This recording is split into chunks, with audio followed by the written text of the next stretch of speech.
Hey y'all, peace family. We back with another episode. Peace of mind. This is King Sage. I'm gonna be here by my lonely, and today we got a special guest this week. We have one of the most renowned, one of the most legendary Raleigh talents to ever come out of the city. Maryland-born, Raleigh raised. His album last year was one for the ages. Better late than never. None other than Shane Game. Snaps for my boy. What's up, man? I feel good to be here, man. We've been trying to make this happen for a minute, so I'm glad we made it happen. Absolutely. And once again, I thanked you off camera. Thank you on camera too, bro, for making the time to come up here. Thank y'all, bro. man. For real. Y'all always been dope, man. I like y'all movement, man, so it's cool. Absolutely, man. Yeah. And man, I mean, we talked at Raleigh World too, man, and the realm around that conversation was just artistry and the conscious hip-hop artist. I really want to keep that same vibe going. And like I told you, this really want this to be a therapeutic, just a conversation amongst two kings, man. Right. So, I mean, we can start from the top, man. Maryland born, come to Raleigh. Right. How was that? How was it growing up in Baltimore? Well, I grew up like outside of Baltimore, a place called Landover, Stratford Projects. I mean, it was tough, man. You know, growing up, you know, in a poor situation. My mom's in them, you know, work jobs, day jobs, and you know how it was, man. You know, just struggling to be middle class. You know what I'm saying? So it was just a lot of distractions trying to grow up as a kid. You know, and out of like, you know, situations with the law and all that, and you know, you got drugs in the area and all that stuff. So. And you trying to stay focused on school and all this other stuff that's coming at you, man. So it was tough, man. But you know, thanks to God, man, we made it. You know, some people didn't make it to my age. You know what I'm saying? So you know, some of us don't get past 25. Yeah, some people don't get past 25. So it's a blessing. It's been a blessing. Yeah, man. And I mean, I'm right there with you, man. I mean, I grew up single parent household, going back from ghettos, living with my mom and my stepdad, to living with my grandparents, then going back to my mom's in another ghetto. Like, I mean, bro, I was in Hispanic ghettos, black ghettos, trailer park, white trash, meth heads. Wow. You know what I'm saying? Yeah. So you experienced it, yeah, man. Poverty is a powerful teacher. What would you say that poverty taught you growing up? How to hustle hard and how to work hard. Yeah, man, like, because even though like we were struggling and everything like that, it didn't stop me from going out trying to earn money to keep, you know, some fresh pair of shoes on or some nice clothes on me. Because, you know, at that time, man, whenever I used to ask my parents for certain things, we can't afford it. Yeah, true. So, you know, growing up, our favorite store to shop at was like Payless, you know what I'm saying, for shoes. Thanks. Payless, okay. Yeah, so it was like we didn't get the name brand shoes, so I remember going to school with Rawlings and all this stuff. You know what I'm saying? I remember going to school. Respect though, man. I remember going to school with all that stuff and getting picked on, bro. You know what I'm saying? And so then it just turned me into a hustler. Like, I started hustling and, you know, and earning money, like, you know what I'm saying? You know, not doing no illegal stuff, but, you know, bagging groceries or cleaning people's cars or whatever, anything like that to get money. Yeah, and so I started buying my own stuff. So by the time I was in middle school and stuff, man, I was coming to school fresh and with money that I earned, you feel me? Yeah, so that transitioned into life. So as I got older, I just learned how to hustle even more. Man, who was you telling?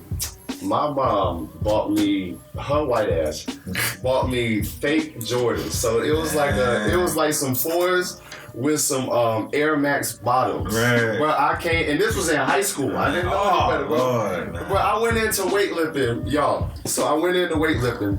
I'm working out in these shoes. Niggas come up to me like, hey man, what is those? Like going all the way, what are those right there? For life, bro. I'm trying to tell you, man. And I had 2 pair of them too, and I swear I did not wear them at all. Parents don't understand what they be doing to their kids. They think, oh, you look cute and you look good. Yeah. You go to school, you get flamed, bro. That's the black and white pair you wanted right there. No, mama, these are not flamed all day, man. That's how my childhood was. From elementary to like my first year in middle school was flame. Yep. All the time.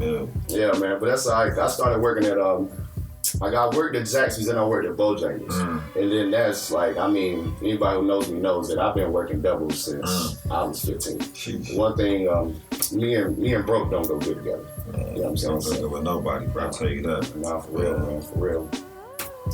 But man, what sparked your interest in hip hop originally? I know off camera you were telling me how you started in 2015. Yeah. Did it start earlier, or if it started around there, what sparked that interest in hip hop and rap? Really 98. 98 was a real pivotal moment for me. I always followed rap, but you know, because my brother was a rapper at the time, even before 98, and so I used to kind of emulate him. But then, Rest in peace. Yeah, rest in peace. But then what happened was I started to pick up on certain songs and music myself. DMX, Big Pun, you know, Black Star. You know, Lauryn Hill, like those were like some of the few, Bone Thugs and Harmony, those were some of the few that I started listening to first. And then that's what really kind of made me want to like really be like a rapper, man, like and start, you know, getting into writing poetry and stuff. Like I said, first it started with my brother, of course, but after that, when I started coming in, like you said, listening to artists like DMX and stuff like that, man, I was like, yo, this is what I want to do. I know at Raleigh where you were talking about Nas too. Yeah, Nas as well, as for his storytelling and everything. I didn't get to Nas till like a little later. Right. But DMX and Tupac probably was like the first, and definitely Bone Thugs. Bone Thugs was the very first ones I ever listened to, and I was like, yo, it's hard. And then through Bone Thugs, that's how I learned about like Biggie and all that. They had songs with Biggie and stuff, and so a lot of East Coast rap, bro, is what I was on. Yeah. Nah, that's at my core. That's who I am too. Like my core, I guess you could say the whole East Side. It was Wayne, T.I., and 50 Cent, and I think all New York rap honestly just hits me hard. But what did you feel when you were listening to them? Because, you know, for example, when I listened to a J. Cole pretty much lived the life that I lived, but just in his shoes. Right. And it's almost like, I know he said that Pac had me feeling like I went through real life shit at 6 years old. And the same thing I felt when I started listening to Cole, and this was just in high school. Did you ever have that moment where it's, I don't know, it just maybe hit a trauma trigger for you at a place of healing or anything like that? Where a certain artist? Yeah, with certain artists. Starting out. Man, Tupac, man, I'm gonna be real. Like I felt like Tupac was I could listen to a Tupac song and I felt like I could understand what he was doing, like what he was going through. And definitely from watching his like music videos, like when you watch stuff like Dear Mama and stuff like that, bro, like I felt like it painted a picture for you. Right way before I even saw Dear Mama, the music video, I already had a picture of it in my mind by what he was rapping. Yeah. You see what I'm saying? And then it touched me because my mama was my everything and still is. Yeah. And so, you know, and growing up and seeing my mama struggle to put, you know, food on the table and everything like that. So it was just like, damn, that's what really touched me in that, you know what I'm saying? And so that's what inspired me to like want to be an artist and paint pictures of people. I mean, I feel like, especially, we talking about poverty, bro. If you grow up and you just watch your mom struggle, it's like, it's like everybody's mission, especially as the man, to take all that away. If you're the son, take it away. You just want to buy your mama a house. Yeah. You want to take all the tears that you've seen her hide, the tears that you've seen her show in front of you, right, and then just wash that away. I want to share something with you, man. I had to learn though that money really ain't gonna wash those tears away. They don't. Because I mean, I can buy you a house, I can take you on trips, I can even give you mental health advice that I've learned, or try to save you by any means that I felt was helpful for me. Right. But you know what I mean? But then again, you can lead someone to the well, but you can't make them drink it. You're right. Did you have any own experiences with that? Because I mean, that was just a powerful realization for me, because my mama was my everything and still is my everything. But you know, as you grow older, you know, you realize, you know, certain people just make mistakes. And yeah, I think that my come to Jesus moment was like when I did come into a lot of money and seeing how it changes the people around you. and not in a positive way, in a negative way. And then you would think when you get money, you're like, oh man, like this shit supposed to change everybody's lives around me. Everybody gonna be happy, whatever. Or it's gonna take the pain away that you feel in certain aspects of your life, but it really don't. So when I saw that, that's what made me like realize, like, man, money ain't, money and make things.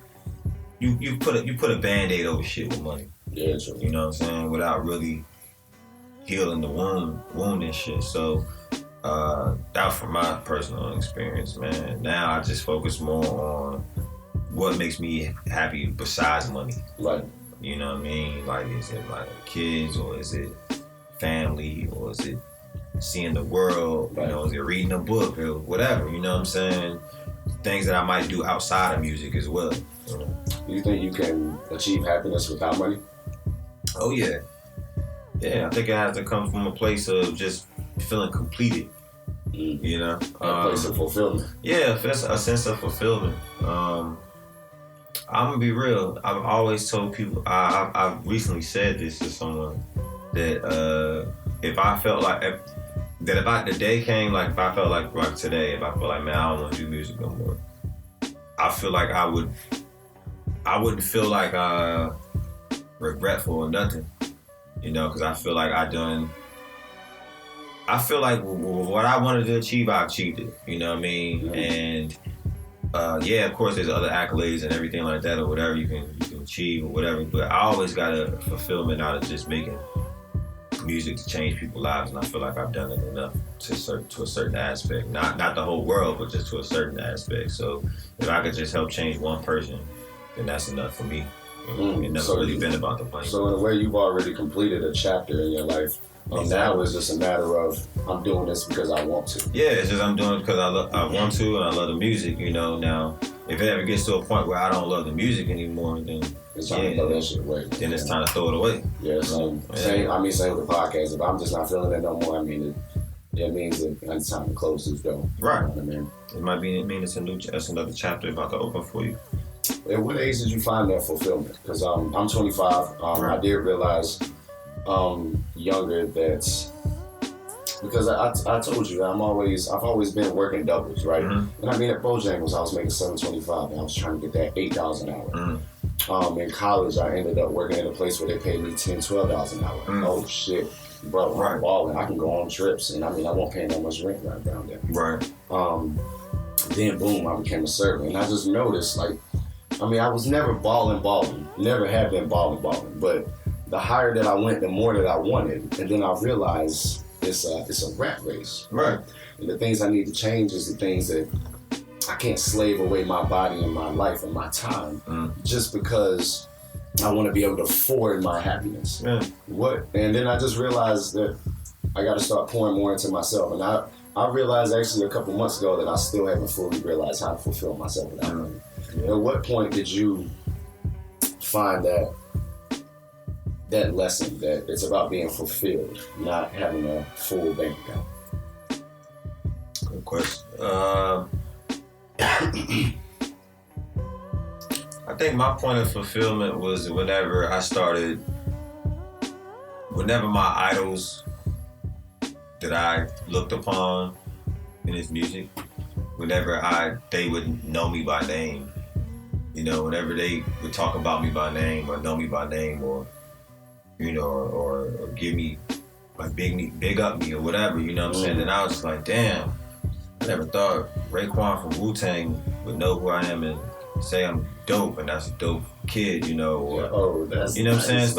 Stuff like that, and like superheroes. You looked at them as, you know, superheroes, you know, little brother. I know Fonte and all them. I could call them, you know what I'm saying? I could call Rod Digger, like, you know, I could call, you know, certain people on my phone, and, you know, they'll pick up the phone, you know, for me and stuff. So that's love, man. Yeah, so I think it's that, you know, when they start looking at you as like you one of them, you know, that's when it got to the point where I was like, man, yeah, money gonna come, but I'm not like super pressed about it, you know. Yeah, sure. You know what I mean? Like, some of these tours I've done, I got bare minimum, and it's like, it's cool. I mean, some people might say it's not cool, whatever, but to me, it was the best time of my life. Song was the best time of my life. You open for what? Benny, let's see, Benny Davies, Conway. Conway, Benny Davies, Wu-Tang, Bone Thugs, Slum Village. Bone Thugs, I know that was a full circle. Yeah, that was crazy. That's crazy. Yeah, Talk to me about that, man. How was that? It was dope. The first time I did like 3 shows with them, but the first time I did it was like we was at Cat's Cradle and backstage.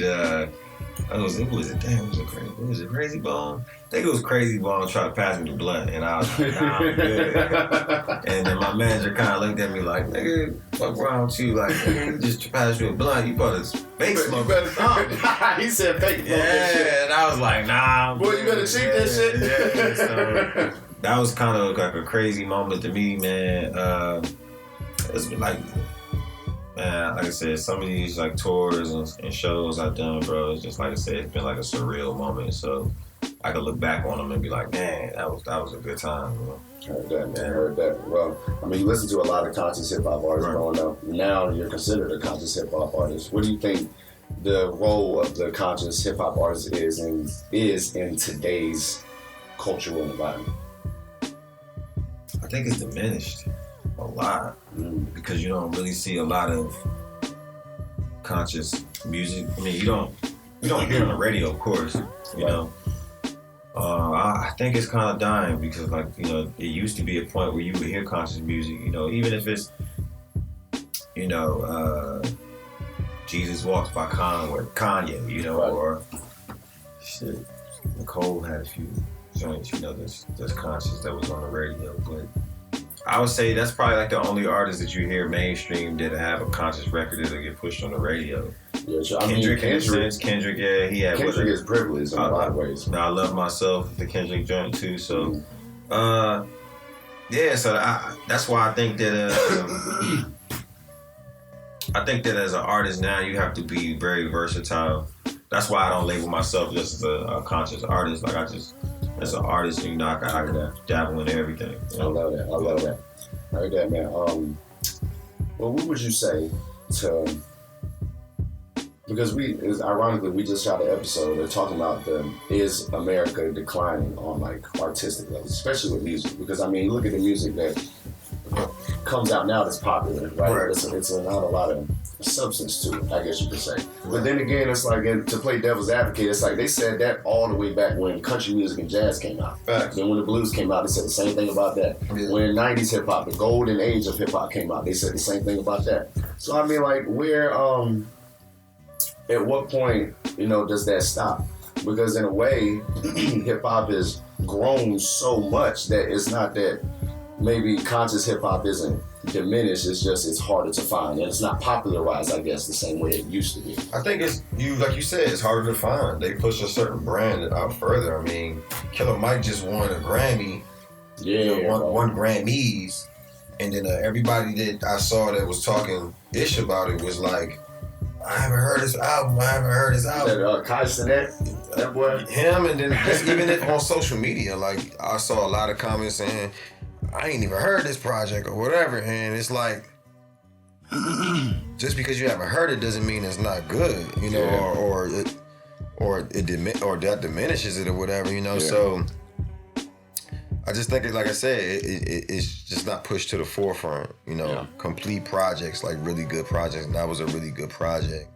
So, and I ain't gonna lie, I have not heard a lot of complete hip hop projects. It's hard for me to find. It's been a minute, and that's why I gave you your flowers, because your project is a complete hip hop project. Both of them, No Safe Haven and Better Late Than Never. You get all types of sounds. You get some radio hits, but you also get songs where you dive into where you're being a father, where you're being a lover, where you're just being shamed. Yeah, you know what I mean? There's not a lot. I think other than that, I think the last like one that really stuck in my rib was probably that Boz that I was playing earlier. Because I mean, just because that was a different sound, but it's hard to find uniqueness because everybody's trying to mimic each other. Yeah. You know, it's a certain cliche that everybody's trying to stick to, you know, and I think sometimes being different can go either two ways. Either you'll stick out or you won't. It just depends on which way you're trying to go with it, man. You got to ask yourself if you want to be a mainstream artist that's a megastar, or you just want to be comfortable making the music that you want to make and build a core fan base from that? Because you can still win either way. You can make money building that can win core either fan way. base. You know what I mean? Do you want attention or you want the money? Yeah, you can win either way. But I mean, we want fulfillment. That's what we really want. You know what I'm saying? So it's like you got to gauge what is your level of success. What is success to you? Somebody asked me that, and I couldn't give them the answer a few years ago. Now I finally got that answer. So that's. I think I answered it earlier. Like I'm fulfilled with being who I am, and if I can tour the world off of doing the music that I want to do and build a core fan base that I have, then I'm sick. That's fine with me. I don't have to be a super mega star. You know what? Can success be teachable? Though, can success be taught? Because it's so contextual and it's such a complex idea. Everybody wants to be successful. I don't think it can be taught because everybody has different levels to it. Yeah. You know, some person might not have the aspiration of wanting to be a Jay-Z. Yeah. Somebody might just be comfortable with being, 6'9". You know, something lesser than Jay. You know what I'm saying? Some people don't want to. I know a lot of people that are successful in the music business that are comfortable being in the background. Right. They don't care about being in the forefront. You know, they get a fulfillment out of being in the background. Yeah. Making their money and paying their dues that way. You know, so you just have to ask yourself which level of success that you want to be measured at, and where you see yourself at. Okay. With the type of artist that you are and the level that you operate on, the type of music do you make, do you feel like that's why you and Dreamville coexist so well, just as musical artists and just as friends behind the scenes? I don't know. I just mesh with Lute and pretty well, and I think that me and him have a deeper relationship that goes very beyond Dreamville and music. Because as a friendship bond. How long have y'all known each other? Going on like 6 years now. So, I just think it's dope that we kind of make the same music and the same sound. You know what I'm saying? Now, do I have a lot of rapper homies that we don't? Yeah, of course. I don't think it really matters to that, man. Yeah, of course. With me and Lou, it was just like, before we even did music, we was cool. We was homies. And when we first met, everybody was pressing like, oh, y'all should do this, and we didn't. Yeah. Because it was like, man, I'm not about to just jump in there because y'all saying it. Like, I want this to happen organically. Exactly. Yeah. The way it's supposed to. Yeah, and that's how it happened, yeah. So how'd y'all meet each other, man? And where did y'all meet each other? And we met each other at Hopscotch like 6 years ago. And in the green room, I walked in and they was like, yo, that's Sean Don artist. And I was like, oh, shoot, that's rapper Big Pooh artist, Luke, and all that. So I already knew Pooh by that time. So it was like we all was kind of me. It was like a family reunion. Okay, I got you. Yeah, and then that's how we just built from there.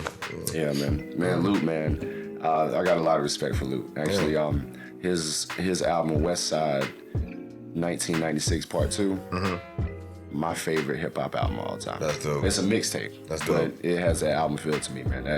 Luke, I got a lot of respect for Luke, man. That's a good dude, bro. Like, probably one of the realest dudes I've met in the industry. Like, you know how Schoolboy Q said that, I think it was an interview with Schoolboy Q, was like, yo, like Kendrick my sensei. Like, I feel that about Luke. Like, I feel like Luke is one of my senseis that I'll never be better than. I feel like I'll never be better because just of a lot of things that he's taught me and how I've seen him maneuver certain things in the industry, and even just as a person, like he's taught me a lot of things differently as a person, father, everything that I respect. So that's like definitely one of my senseis. Man, explain that sensei, because while you were describing that, I was thinking of somebody in my life. What is a sensei? How would you describe that? A teacher. I think it's a teacher.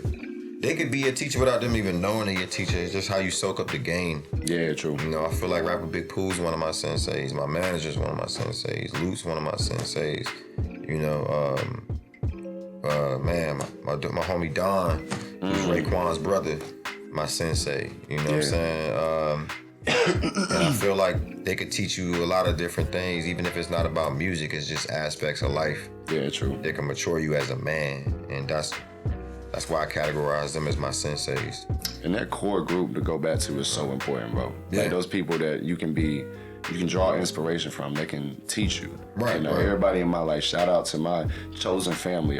My dog Preston. That's someone who I always look up to because he's my age. But it's rare that I come across someone my age that's can challenge me on a lot of stuff. You know what I'm saying? But then you got my guy Roof, you got my guy Coop, especially Jarrell on the podcast.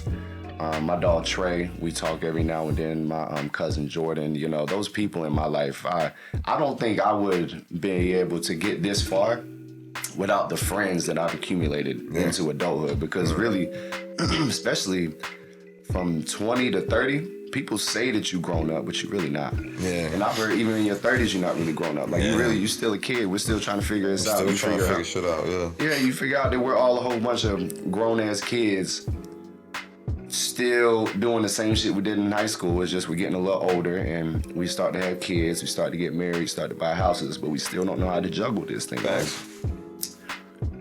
Yeah, man, but It's all about, you know, I think it comes with growth and it comes with making mistakes. I think you gotta learn from your mistakes, and we all gonna fuck up. yeah, man. You know? What do you think the biggest thing your 20s taught you? From someone who's 32 to someone who's 25. What advice would you give me? Biggest thing that my 20s taught me that you don't know shit. You don't know shit, bro. You think you know it. If I could go back and talk to my 20-year-old self, probably slap the shit out of him. I'm weak. But yeah, you don't know shit, man. And you know, just I made a lot of mistakes in my 20s, man.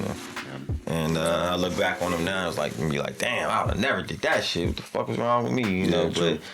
but hey, man, some people get it and some people don't at an early age, and you gotta go through those bumps and bruises to figure shit out, man. And I mean, it's better that you made the mistakes early than making them at 40 years old, you know what I'm saying? Facts. Because fucking up a bag at 45 is definitely different than fucking up a bag at 25, man. Yeah, you're That's right, 10 though. times different. You're right. Hell yeah, man. But yeah, man, let's take a little switch. Let's dive a little bit deeper. Shame Game. I know I watched a video of you, and it was changes. You were explaining the meaning of changes. And the bar that you spit on this video, I can't remember exactly where I saw it, but it was powerful, and you were related to your brother. Mm-hmm. How is the relationship with your brother, the importance of your brother, and the passing of your brother impacted the king that you are right now? It made me appreciate everybody in my life, and it made me understand. That's the first time I'll probably say that I really got to see death close. I mean, no, I'm lying. Like, I've seen a person die before, but to see somebody as close to you that you grew up with and you know, emulated and everything until one day that they're not here no more. Yeah. You know, so you don't understand it, but then you do understand it. It's kind of weird. Yeah. But seeing that, like I said, it changed me a lot, man. It made me not try to put off things that like if I'm gonna do, like if I say, man, I'm gonna do this today, I'm not gonna put it off today, you know, because there's conversations I said I'm gonna have with my brother on a certain day, and I didn't, it didn't come, you know what I'm saying?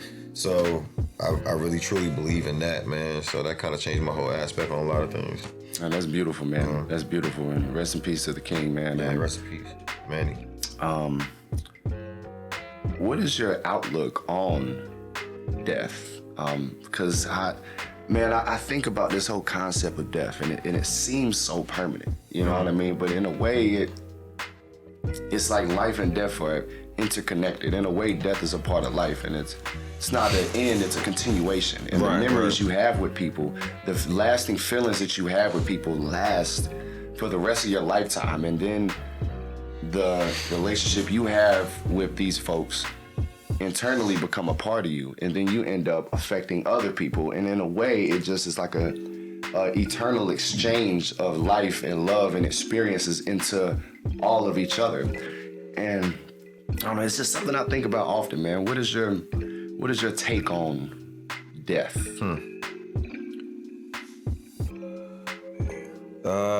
I think that death is you gotta be able to look at it differently. In a way, I feel closer to my brother because I feel like I could feel him in certain aspects, saving me from a lot of things that have not even hit me yet, unseen dangers and everything like that. Or it's weird to me because like if I ever like meditate on my brother hard, then I'll dream about him. And then I'll have like conversations with him when I, dream about him and stuff. So I feel like he's still here, so guiding me through life. Yeah, he's not here in the physical, but I feel like, his spirit still lives on. That's how I look at death. Like I never used to think like that until that happened. Yeah.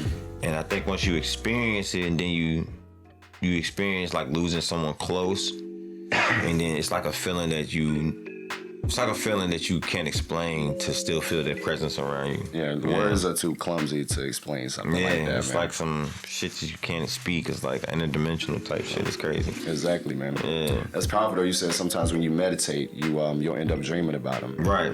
Does that tap into your spirituality? Because I personally can relate to that. If I'm a big meditator. I try to meditate 30 minutes in the morning and 30 minutes at night. Right. And for me, I just kind of let things come and go.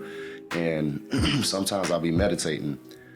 And I don't know, certain things cross my mind. Let's say that a certain person crosses my mind in my meditation. All of a sudden, I see them that day, and that shit blows my fucking mind, right? Yeah. Do you have any similar experiences like that? Do you meditate? Yeah, I meditate, man. Meditate, pray, all that, man. I think that it's like a sense of therapy. Yeah. Meditation. Even when I'm writing or when I feel like I'm about to get into a writing session or anything, like I meditate. I feel like everybody should do it, to be real. But I haven't had like an experience where I'm meditating somebody and I see him nothing like that. But I do it more so to clear my mind, clear like the stresses that might have came throughout the day or the week. Clear your mind, Yeah. Okay. Yeah. Gotcha, man. So would you say you're more religious or would you say you're more spiritual or anywhere in between? I'm in between. In between. I mean, I go to church and stuff like that, of course, and,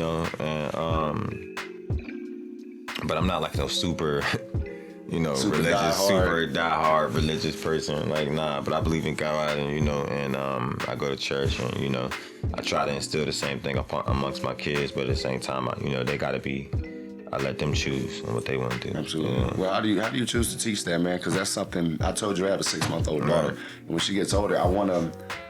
Because my spirituality and my honesty has gotten me through my life, and so that's the number one thing that I would want to teach her. But it's like, in a way,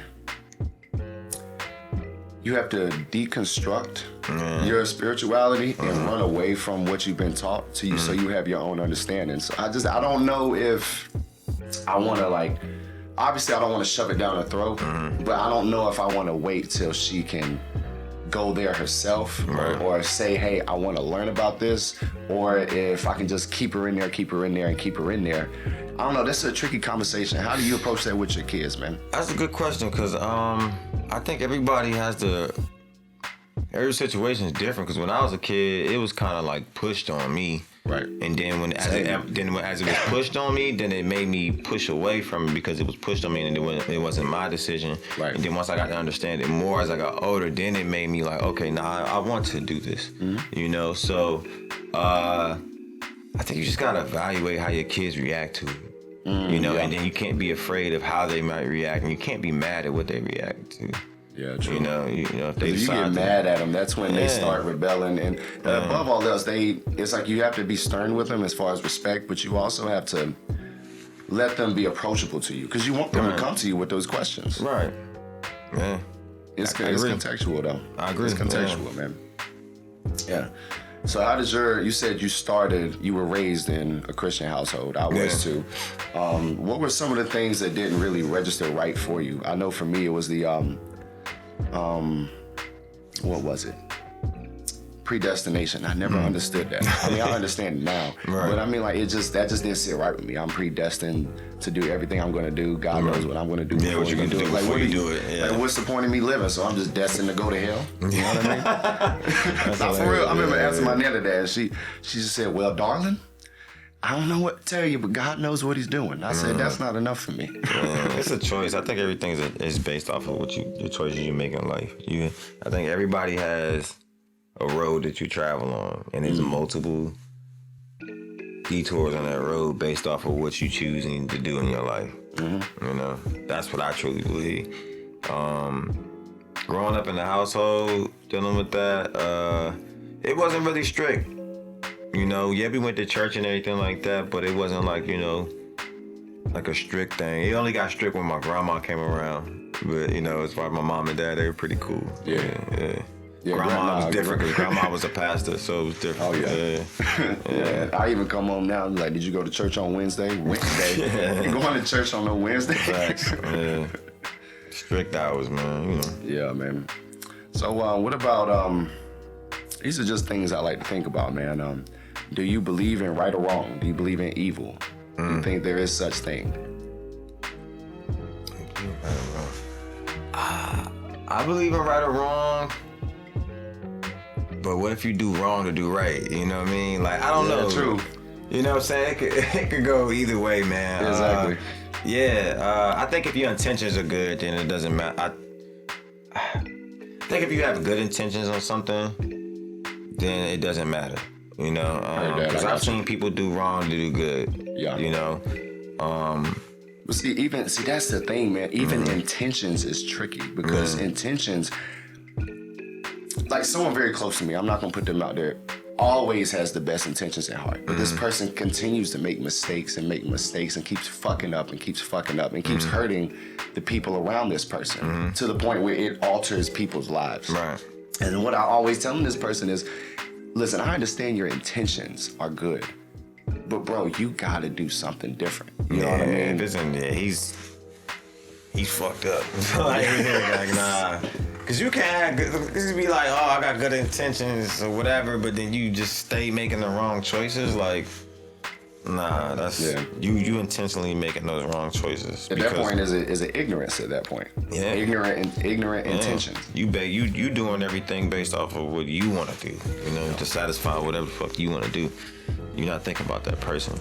Now, what I mean about doing wrong to do good, like, it's still wrong, of course, what you done, but you might, like, for example, there might be a guy that, you know, stole some groceries or, you know, to feed his family. You know what I'm saying? And it's wrong as fuck, but then you look, like I was one time, man, I saw this shit. I was at I worked at a food line years ago when I was like a teenager, bro. And this dude literally was stealing like bologna, hot dogs, and cheese.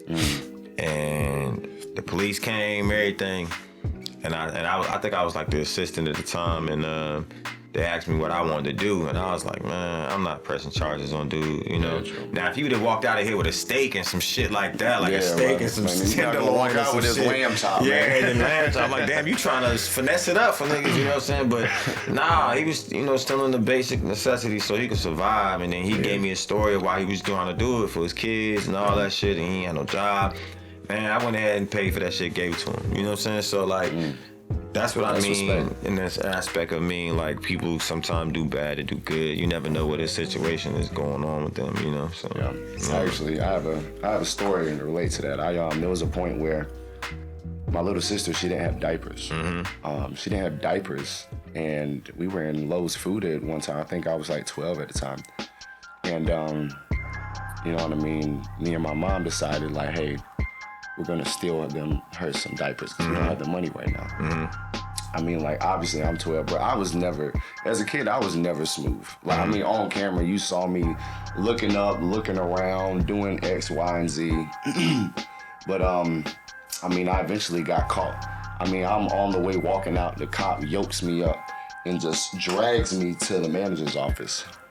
And you know, they start yelling at me saying that, oh, you think you're slick, you just gonna steal, blase. Yeah. Who do you think you are? And I mean, I'm just looking at them like, bro, and I'm not trying to tell them that, look, like me and my mom need these, but then I eventually, after like 15 minutes, I was just like, bro, they're from my little sister. We need these diapers. We don't have none. Right. You know what I mean? My mom ended up getting charges pressed on her though, unfortunately. Because you No, took it. never mind. No, they let us go. They let us go. Let me not do that. No. Right. Like, me change the story for mom see this shit and pop off, nigga. Yeah, for real. Like, boy, don't be telling that. No, that ain't happened. But yeah, man. That's why even my whole life has just been a whole contemplation of what is right or wrong, man. Right. Yeah. It depends on what you. I don't know, man. Everybody got their own difference on how they think what's wrong. It's contextual, man. Yeah, it's contextual, for sure. What about this? What about karma? What is your definition of karma? I believe whatever you do will come back to you tenfold. I believe if you're a good person, good things are gonna eventually happen to you in your life. If you're an asshole and a bad person, I believe that warrants bad things to come into your life. Exactly. Yeah, true belief in that.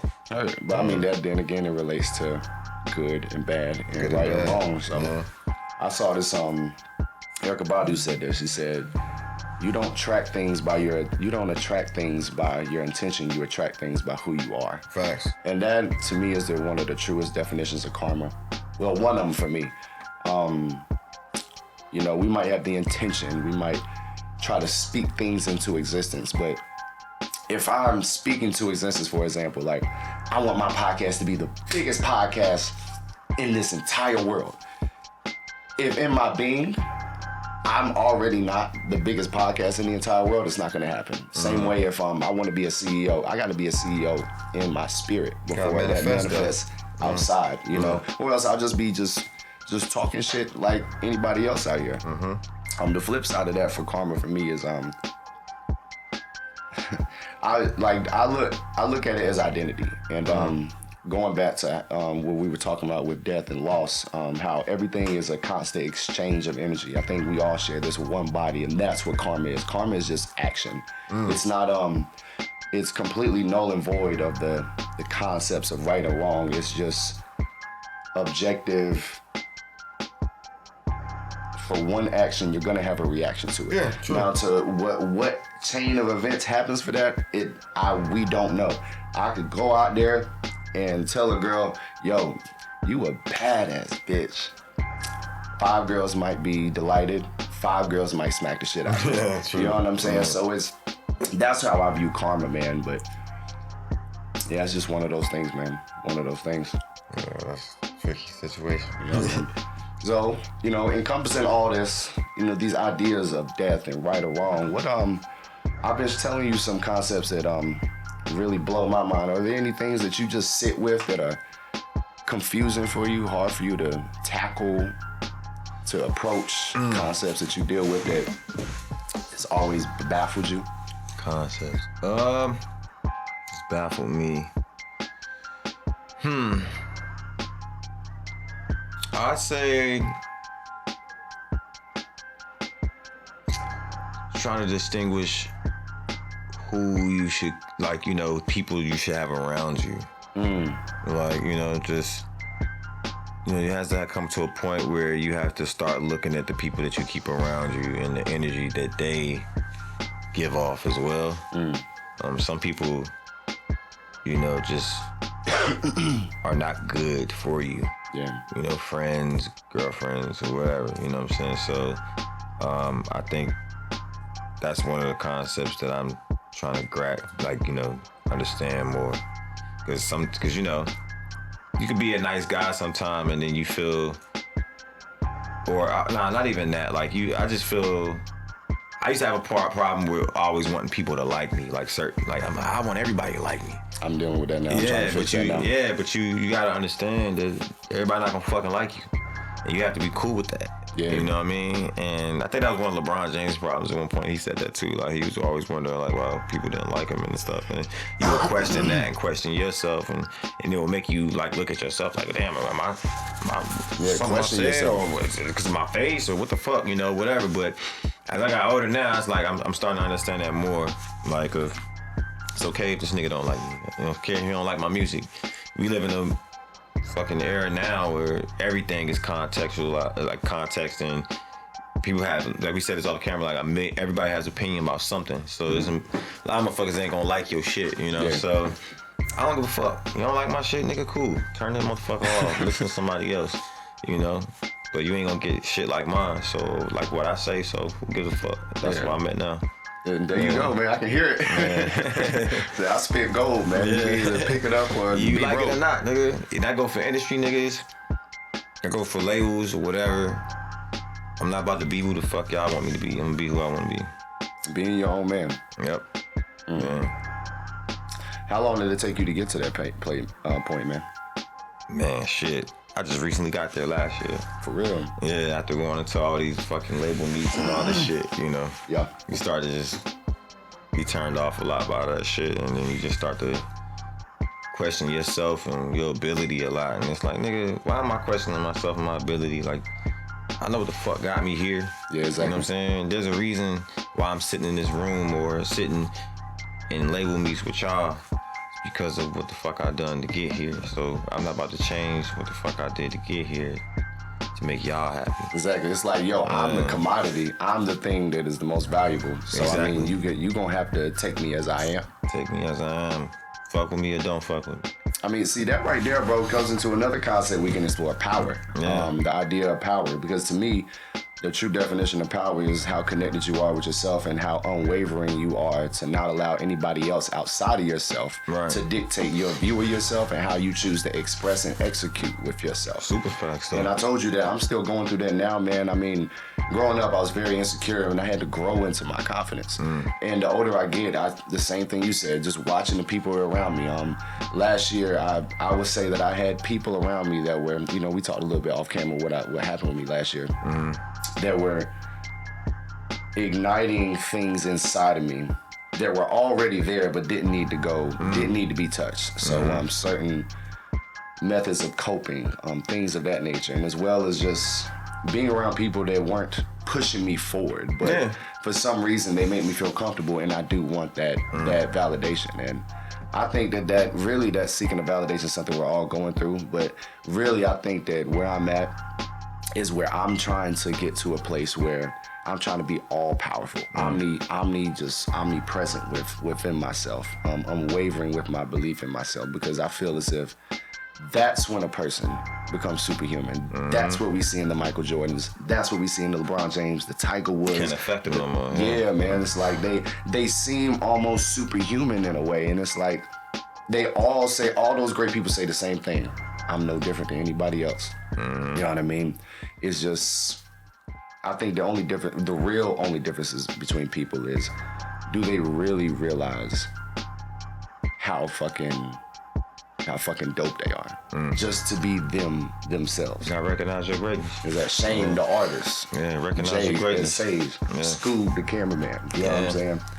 Boy, been doing this since he was 6 years old, man. Grinding. Yeah, man. But I got a little off topic, man. But what is your definition of what power is? Power is. Yeah, that's a good question, man. I think power, I get deep, man. Yeah, I think power is being able to inspire people. You know, even without you speaking.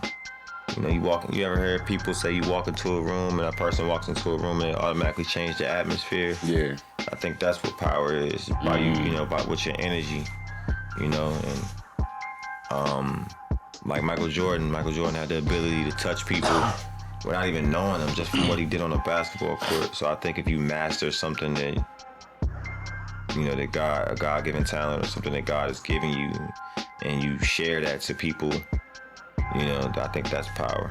You know, that's a dope answer. But speaking of Michael Jordan, man, something he said is that, yo, like, people look at me and like, the only thing is I don't take this shit serious. I'm taking shots. I either miss it or I don't. If I miss it, fuck it. Fuck you. And if I make it, I mean, I put the work in to do it. And I mean, like, we take life so serious whether it's a job, whether it's something we're passionate about, like music, or let's say I like to paint. We take everything so serious. And one of my favorite quotes about life is from Alan Watts. I think I told you this in Raleigh World. Men suffer because we take serious what God made for fun. You know what I'm saying? I feel like we take things a little too serious. How do you choose to take that mindset and attach that to your music? About taking everything seriously? Yeah, serious or just having fun with it? Well, I'm gonna be real. With Better Late Than Never was having fun. Really? No safe haven was serious. Better Late Than Never was a point where it was like, damn, all right, now I just want to do the music I want to do, and I want to have fun doing it, but also kind of make fun of my day job at the same time, and then tell my life, you know. Yeah, them skits outside. were hilarious. Yeah. So tell my life outside of, you know, the recording and touring and all that. So, I think life is, I think you gotta have balance, you know? Yeah. Take it seriously, life, but also be aware that you need to have fun and not be so serious sometimes. Yeah. And laugh and joke and all of that, man, because life is short. So I think you gotta have balance in that shit. Yeah, too short to be so serious, man. Yeah. It's a full circle moment, man. Better Late Than Never was a killer, man. I told you that's one of them albums that actually stuck to me because it was a complete album, man. I can see the growth in what you're talking about, how No Safe Haven was serious. Better Late Than Never was a little bit more fun. Is that how you're gonna be approaching your art going forward? I think so. I'm not saying you're not gonna get no more serious albums from me, because you will, but I just think as I evolve as an artist and as a person, then my music's gonna do the same thing. It's gonna have growth to it. So you might get a little something different each album. Yeah. I like that, man. I like that, man. Well, look, bro, this has been an amazing conversation, man. That's fire. Absolutely, man. We talked about a whole bunch of things. We got deep. We got to know you a little bit better, man. Definitely hope we can have you come up here. Yeah. We can have all the guys up here next time, man. Yeah. But I just want to say once again, thank you for coming up here, brother. You're a king in Thank Raleigh, you. man. You already know, We're going to put this motherfucker on the map. Yes, The sir, fuck you man. talking about, man? You already know. All right, man. Thank you for your time, brother. Before we leave, man, please tap in with the audience, man. Tell them what you got coming up. Anything to do with yourself. Man, new music coming this year, new videos. 1,000,001 is coming. It's about to be crazy. New tours, and it's just about to be dope, man. New concepts, all that coming out, man. So yeah, like tap in with your boy at I Am Shame Gang. Follow the Spotify, the Apple Music, all that. Run it up. Absolutely, man. I'm listening to it. We all listening to it. Why ain't you listening to it, y'all? Yeah. Yeah, this been Peace of Mind podcast, y'all. We tapped in on a lot of stuff. We walked away with a lot of knowledge. This is King Sage, KJNGSAGE _ on Instagram and on Twitter. We have a lot more content coming in 2024. We hitting y'all with everything this year, y'all. All right, peace and love. Prosperity.